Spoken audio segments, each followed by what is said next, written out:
anything wrong? Tungkol to kay Cassie na kuya. Napan ka talaga siya. Natural, sasaktan talaga yun. Pero mas mabuti na hanggat maaga pa, sinabi mo na yung totoo. Para isang bagsakan ng sakit na lang, isang iyakan na lang, tapos. Kesa naman yung mahabang panahon mo siyang pasahin. Pero yung totoo, wala na talaga.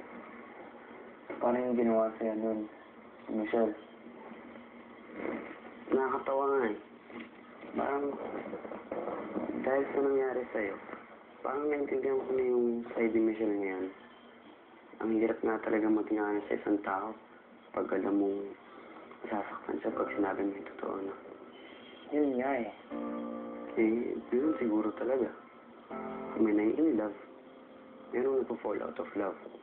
Eh, meron naman na kahit anong gawin mo, eh, hindi ka talaga matututunan mahalin ng tao. Minsan nakala mo, you found the one. You pursue for years. Just to find out, magkamali ka pala. Pero, kuya, importante naman. Yung naging honest ka sa kanya. Siguro ngayon, oo, galit siya sa'yo. Pero, balang araw, baka magpasalamat pa nga sa'yo yun eh. Kasi naging totoo ka sa kanya. Hindi mo siya niloko.